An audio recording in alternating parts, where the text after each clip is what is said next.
성가대 찬양 감사드립니다. 벌써 오늘이 2024년 마지막 주일을 보내고 있습니다. 송년주일인데요. 우리 앞뒤 옆에 계신 분과 함께 한 해 수고하셨습니다. 인사 나누면서 시작하고자 합니다. 한 해 수고하셨습니다. 네. 지난 수요일에 성탄 예배가 있었는데요. 그때 많이 고생하셨는지 아프신 분들이 많이 계시더라고요. 예, 감기 걸리시고 또 지금 독감이 유행을 하고 있습니다. 그래서 여러분 건강에 좀 유의하시고 새해를 잘 맞이하셨으면 좋겠습니다. 정말로 다사다난했던 한 해였습니다. 이틀여 남짓 남겨두고 있는데요. 마지막까지 우리 낙산교회 교우님들 계획하신 거 잘 성취되시길 간절히 기원합니다. 오늘은 잠깐 있다 사라지는 것이란 제목으로 말씀 나누겠습니다. 소설 이야기 하나 할까요? 19세기 러시아의 소설가이자 극작가인 니콜라이 고골이라는 사람이 있습니다. 이 사람이 쓴 단편 소설 가운데 외투라는 작품이 있습니다. 이 소설에는 이 아카키예비치라는 주인공이 등장을 합니다. 이 아카키예비치는 이 페테르부르크의 한 관청에서 문서를 정리하는 굉장히 가난한 하급 공무원이었습니다. 일상이라고는 공문서를 베껴 적는 일, 그것이 전부였습니다. 이 일 때문에 그런지 동료들은 그를 때로는 조롱하고 놀려댔습니다. 어느 날 이러한 그에게 새로운 변화가 생기게 되었습니다. 그것은 바로 외투를 구입해야겠다라는 생각 때문입니다. 그에게는 낡은 외투 하나가 있었습니다. 하지만 너무나 낡아서 더 이상 입을 수 없던 것이죠. 그래서 궁리 끝에 1년 동안 지출을 줄이기로 결심했습니다. 박봉으로 힘들게 살던 그에게 값비싼 외투를 장만하는 일은 쉽지 않았습니다.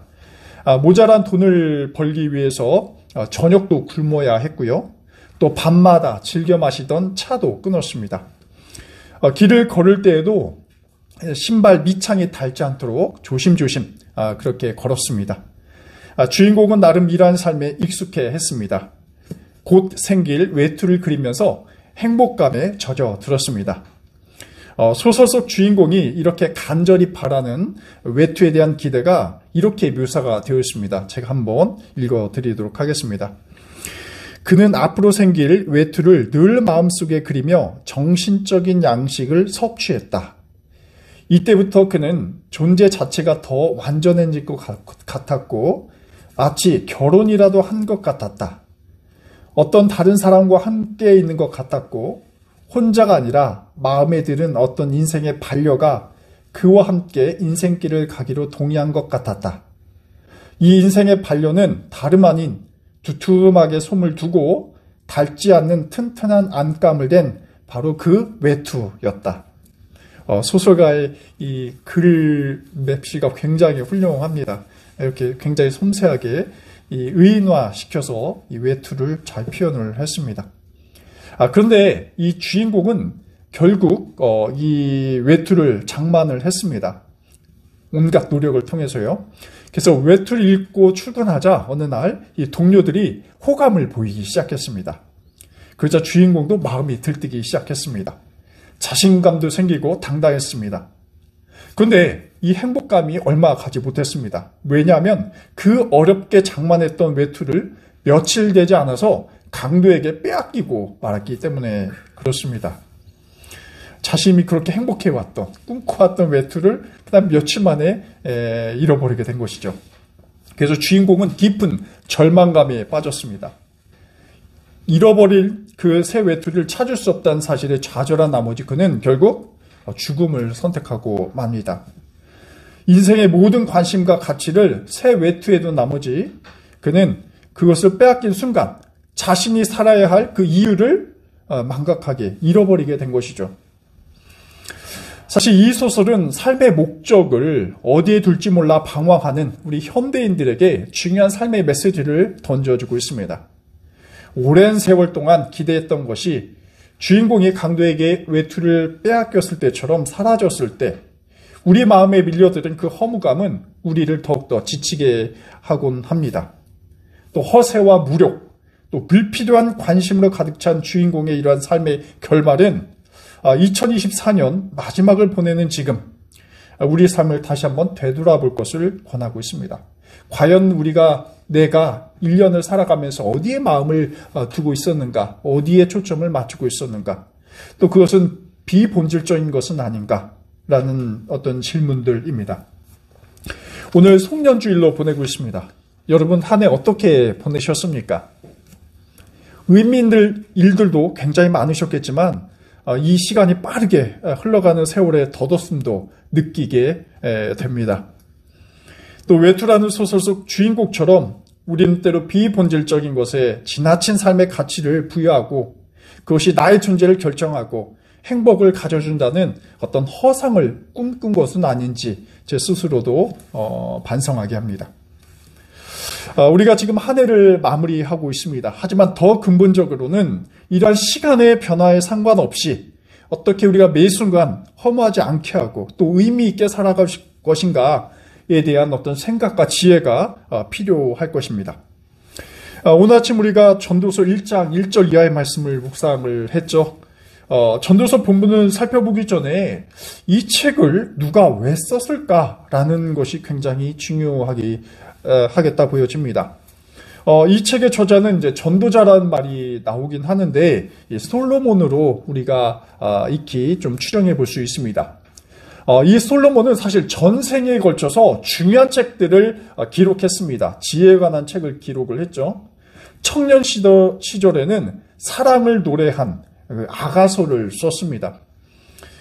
중년 시절에는 잠언을 쓰면서 하나님의 지혜에 대해서 기록을 또 했고요. 또 마지막으로는 솔로몬이 노년에 모든 것을 거의 다 누려본 후 이 경험을 토대로 해서 오늘 말씀 전도서를 담아냈습니다.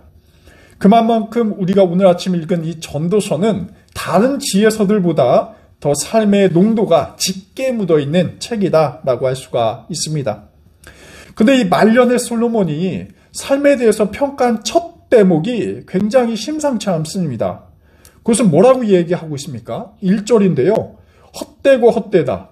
헛되고 헛되다. 모든 것이 헛되다. 라는 대목입니다. 헛되다는 단어를 무려 5번이나 언급하고 있습니다. 또 마지막에 모든 것이 헛되다. 라고 해서 또 강조까지 하죠.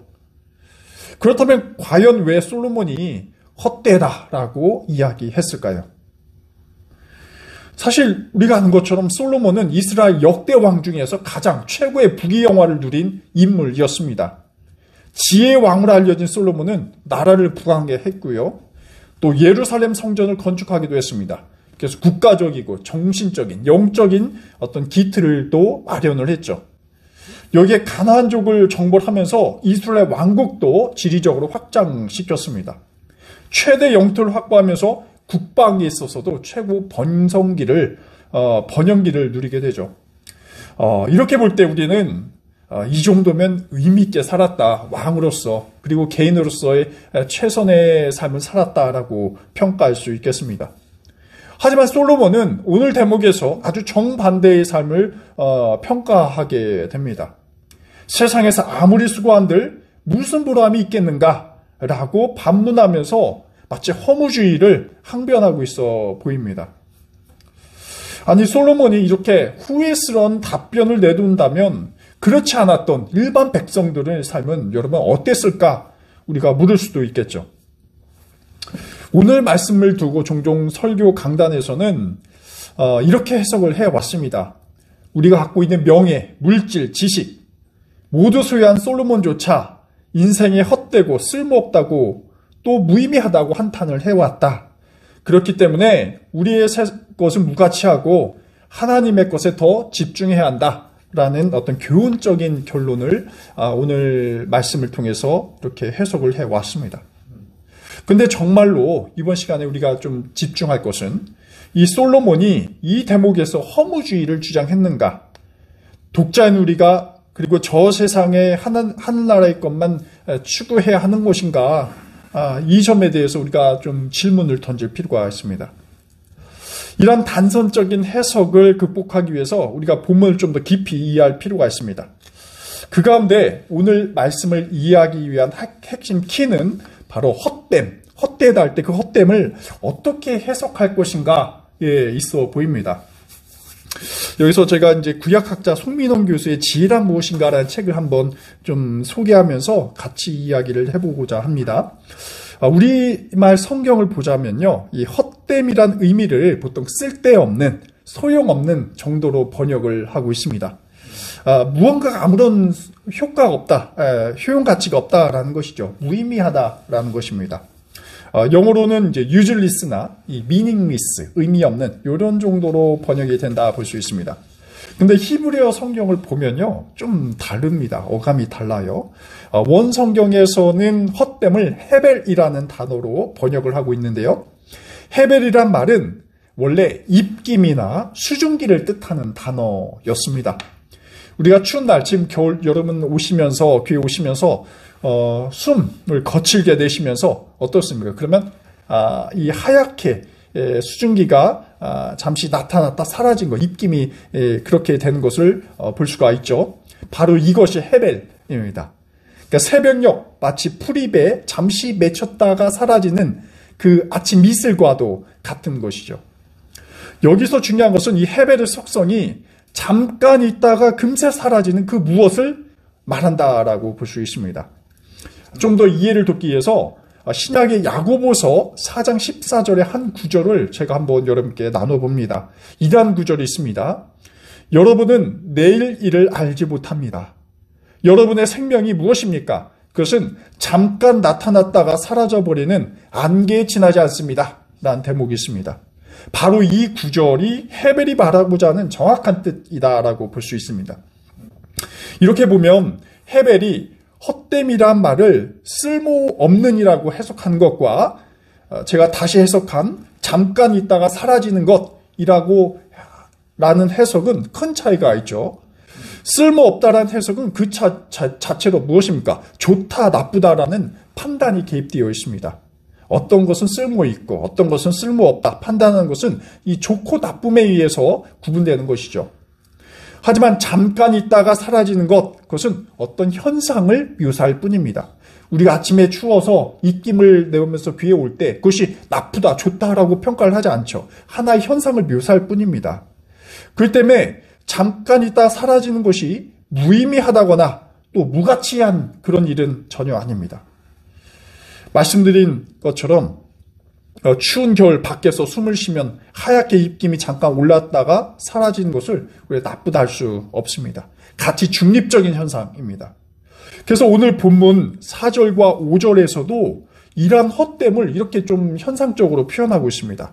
한 세대가 하고 또 한 세대가 오는 것, 이런 구절이 있죠.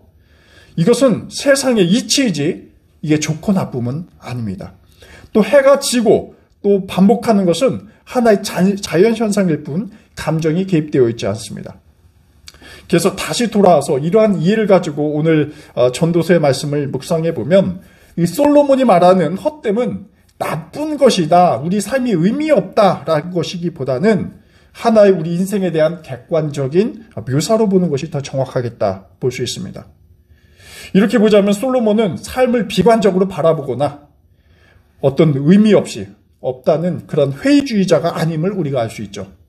그래서 기존 강단에서 자주 해석되던 인생의 모든 것이 헛되기 때문에 하나님만 의지해야 한다라는 사실이 사실 맞긴 하지만 그것이 이 대목에 적용되는 것은 자칫 전도서가 갖고 있는 본 의미를 좀 왜곡하게 할 수 있다 보여집니다.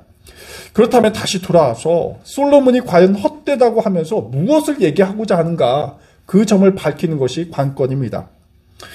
솔로몬은 영원한 하나님의 시간에 대비해서 인간의 삶이 마치 새가 날아가는 것처럼 아주 짧다는 것을 인식하며 사는 것을 말하고 있습니다. 그러면서 오히려 지금의 삶에 집중하라는 것을 강조하고 있죠. 있든 없든 자신의 존재만으로도 어떻게 감사하며 살 것인가, 바로 여기에 집중하고 있습니다. 그리고 또 이것이 바로 우리가 유한한 삶, 짧은 삶을 살아가는 우리 인간이 가져야 될 삶의 지혜라는 것이죠. 앞서 제가 외투라는 소설을 말씀드렸습니다. 주인공이 착각한 치명적인 것은 자신이 애지중지한 그 외투를 평생토록 소유할 것이라는 확신에 있었습니다. 그러니까 어떻습니까? 자기 외투 입으면 사람들도 또 대우도 잘해주고 또 환호도 해주고 하니까는 자신감도 생겼겠죠. 근데 그게 마치 영원할 것이라는 잘못된 판단에 있었습니다. 소유 자체가 문제가 아닙니다. 문제는 외투를 소유한 그 상태가 영원할 것이라는 착각입니다. 과연 자신이 산 외투를 강도에게 빼앗을 것이라고 상상이나 했을까요? 여러분께서 정말 사고 싶은 무언가를 구입했을 때 그것이 바로 잃어버릴 거야 라고 생각을 하면서 구입하진 않죠. 그냥 삽니다. 그리고 그것을 갖고 제가 어떻게 우리가 활용할 것인가 여기에 좀 관심을 두고 있죠. 우리의 삶도 사실 마찬가지입니다. 우리가 마치 100살 넘어서 살 것 마냥 행동하지만 우리의 생명이 언제 끝날지 사실 우리는 한 치 앞도 내다볼 수 없습니다. 오늘 아침 갑자기 기사를 봤는데요. 여러분 한번 공유해 주신 것처럼 비행기가 여객기가 추락을 해서 아마 사상자들이 더욱더 많이 날 것 같습니다. 거기에 한 분 한 분 타신 분들이 비행기를 타셨을 때 과연 내가 공항에서 이러한 불의의 사고를 당할 것이라 생각하는 경우는 많지 않습니다. 이뿐만이겠습니까? 우리 교통사고를 보면 문득 저도 이러한 생각이 들어요. 사고를 당하신 분들도 출근할 때는 사랑하는 자녀와 또 사랑하는 아내와 또 사랑하는 남편과 인사를 나누었을 텐데 그것이 과연 마지막일 줄 누가 알았을까라는 생각입니다. 우리는 잠깐 있다 사라지는 것처럼 행동하고 사고할 필요가 있습니다. 이 말은 무엇입니까? 지금 이 순간, 그 어떤 순간보다 미래보다 과거보다 훨씬 더 소중하다라는 것이죠. 이러한 행동이 주는 지혜는 바로 지금을 직시하는 삶입니다.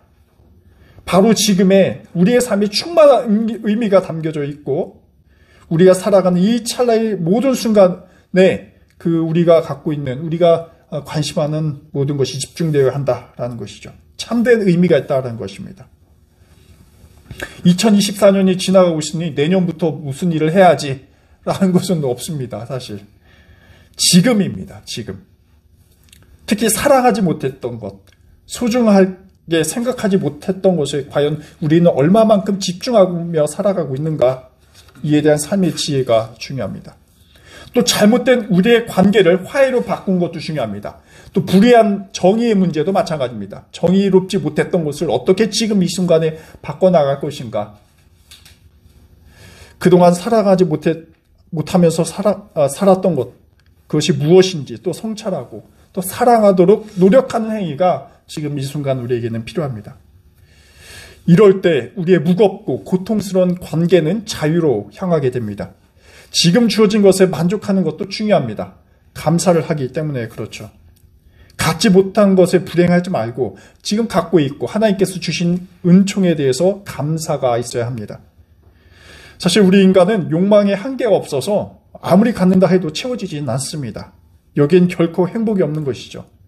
하지만 우리가 무한한 행복을 누릴 수 있는 방법 하나가 있는데 그것은 이미 소유하고 지금 존재하는 것에 대한 감사입니다. 그것은 집착이 아닙니다.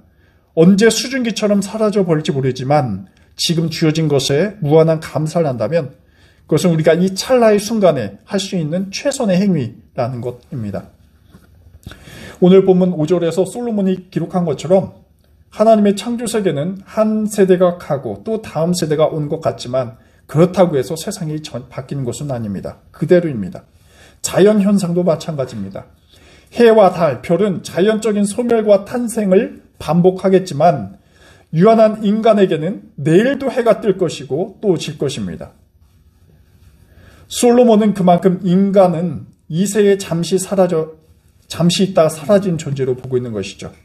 온갖 부귀영화를 다 누렸고 지혜의 왕으로 추앙받는 솔로몬이 체득한 이 말년의 깨달음은 모든 것이 헛되다라는 진리뿐입니다.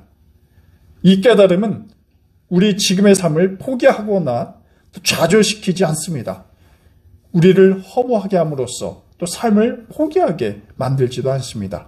오히려 그 반대입니다. 모든 것이 헛되기에 우리는 지금 이 찰나의 순간을 영원처럼 살아가도록 애쓸 필요가 있습니다. 외투와 같은 것에 집중하는 것이 아니라 하나님께서 우리에게 주신 이 지금이라는 선물에 집중하면서 가치 있는 삶을 살아가라라는 것이죠. 오늘 12월 29일입니다. 앞으로 이틀 정도 남았습니다.